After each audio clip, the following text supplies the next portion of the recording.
Halo, balik lagi sama saya. Nah, tadi sebelumnya kita udah ngomongin terkait dengan pricing, strategi pricing yang menggunakan konsep price based pricing. Nah, kali ini kita akan ngomongin konsep yang kedua atau strategi yang kedua adalah market oriented pricing. Apa itu market oriented?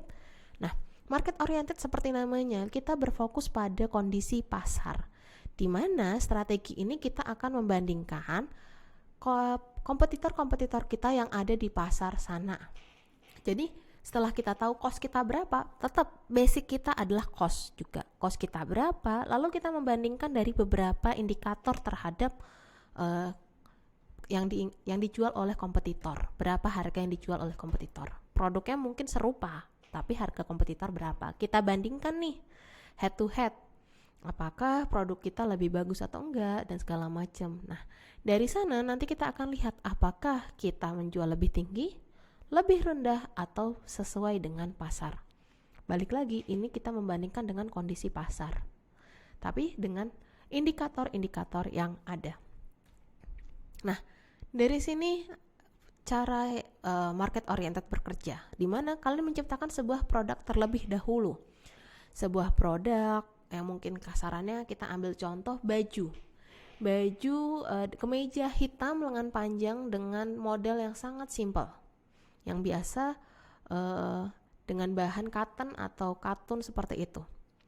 Oke, setelah produk itu jadi, yang kita melakukan adalah kita bandingkan. Di sini ada beberapa indikator, kita ambil 3 saja deh. Tapi kalau kalian mau bandingkan lebih dari 3 indikator ini, terserah, monggo. Kita ambil 3 indikator ini yang paling gampang dilakukan. Yang pertama dari segi cost-nya. Kita lihat dulu bahan bakunya. Apakah produk yang di luar sana bahan bakunya sama atau tidak? Kasarannya gitu. Harganya sama nggak? Kalau misalnya sama, cost-nya kira-kira mirip nggak sih sama di luar sana?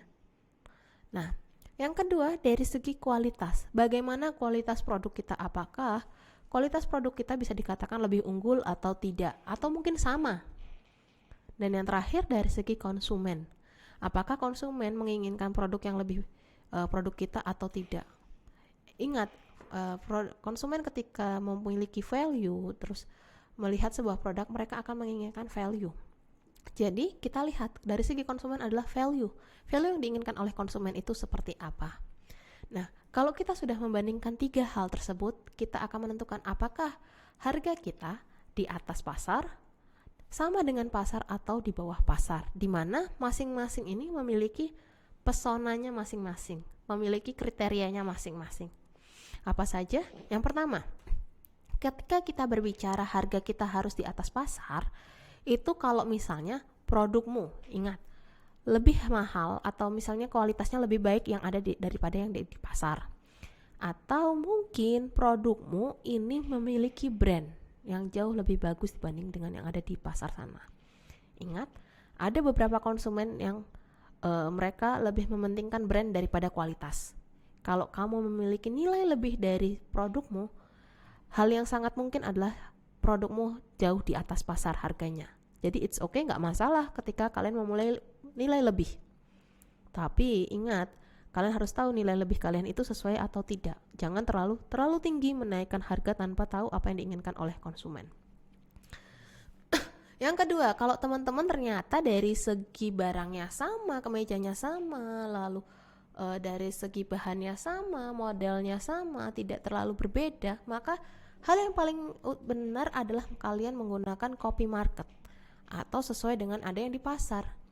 Karena dengan copy market ini kalian bisa memaksimalkan profit dan sesuai yang bisa tetap berjalan di kompetisi penjual kemeja tadi.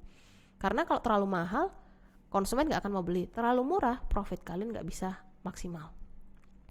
Tapi kalau ternyata produk kalian memang lebih kualitasnya lebih rendah, atau mungkin kalian lebih memikirkan aku mencari konsumen dulu deh daripada mendapatkan keuntungan, kalian bisa menetapkan harga di bawah pasar. Nah, ketika di bawah pasar ini berarti harga di pasar misalnya 20.000, kalian jual sekitar 15.000, 16.000, 17.000, yang penting di bawah pasar. Di sini kalian bisa menggunakan data dari kompetitor kalian sebagai benchmark atau sebagai bahan perbandingan, sehingga dengan harga di bawah pasar ini dengan asumsi kalian ingin meningkatkan konsumen kalian daripada mereka, walaupun keuntungannya mungkin tidak bisa maksimal. Nah, untuk market oriented ini cara menghitungnya juga hampir sama sebenarnya, cuman kalian harus melihat dari segi cost of product. Ingat cost of product, fixed cost dan variable costnya berapa. Lalu ada market factor price. Market factor price ini bisa macam-macam, seperti yang tadi kita indikatornya ada, mulai dari strateginya gimana, apakah faktornya yang terkait dengan kualitasnya gimana, dan yang lainnya. Ada banyak hal market factor price ini. Jadi kalian tambahkan kira-kira apakah punya nilai lebih atau tidak faktor-faktor yang ini. Nah, yang ketiga adalah premium. Cuman premium ini saya kasih bintang karena apa? Bisa ditambahkan atau tidak, tergantung apakah produk kalian memiliki nilai lebih. Misalnya tadi kemeja hitam, terus tiba-tiba ada bordirannya itu kan berarti ada nilai lebih juga, berarti bisa kalian tambahkan juga. Makanya market oriented pricing ini dari cost of product ditambah dengan market factor price ditambah dengan premium. Sekali lagi premium dalam tanda petik, tidak semua barang ada premiumnya. Nah, sama halnya dengan yang lain, pasti ada kelemahan dan kelebihannya. Dari segi keuntungannya dulu, kelebihannya dulu nih. Nah, dari segi market oriented kan kita akan melihat bagaimana kompetitor kita. Kompetitor itu menjadi benchmark kita sebagai pandangan kita, titik acuan kita lah. Nah, dari segi sini, sebuah bisnis bisa dikatakan semakin lebih efektif dan lebih kreatif. Kenapa? Kita melihat kompetitor kita gimana sih, produk kompetitor kita gimana sih, apa yang dijual sama kompetitor sih. Mungkin dari sana kalian akan mempelajari konsumen pengen lebih tuh dari yang dijual kompetitor, berarti kita lebih kreatif lagi gimana sih caranya. Nah, selama kalian bisa melihat apa yang dijual oleh kompetitor, maka kalian akan lebih efektif dan efisien, serta mungkin lebih kreatif juga dalam menciptakan produk. Nah, yang kedua, kalian dari segi strategi ini cenderung resikonya rendah. Karena apa? Kita membandingkan dengan pasar. Pasar pengen A ya kita ke A, pasar pengen B ya kita pengen ke B. Setidaknya kita tidak terlalu melakukan yang namanya eksperimen. Kita tidak menantang pasar karena kita membandingkan dengan kondisi pasar seperti apa.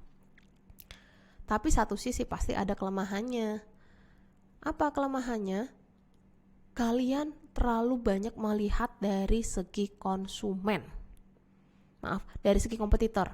Yang artinya apa? Kompetitor ngeluarin A ya kita ngeluarin A. Yang artinya ya kan copy.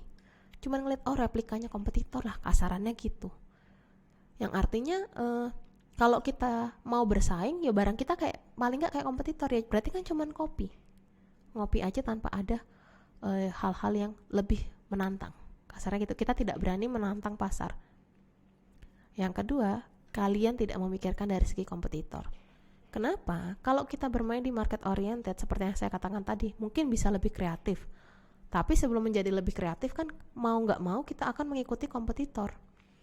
Kompetitor ternyata jual barangnya kemeja hitam, lengan panjang dengan bahan katun. Padahal yang diinginkan oleh konsumen lebih dari itu. Tapi kita tidak berani lebih dari itu karena apa? Pasar kayak gitu. Jadi bisa dikatakan kalau menggunakan pricing strategi ini kita tidak terlalu memikirkan dengan konsumen. Kita tidak melihat konsumen itu seperti apa. Yang kita tahu bahwa pasar kayak gitu, ya konsumen kita ya udah mau nggak mau ya kayak gitu dapatnya, gitu. Oke, sampai di sini dulu terkait dengan market oriented pricing dan dynamic pricing. Kita akan masuk di subbab selanjutnya. Terima kasih.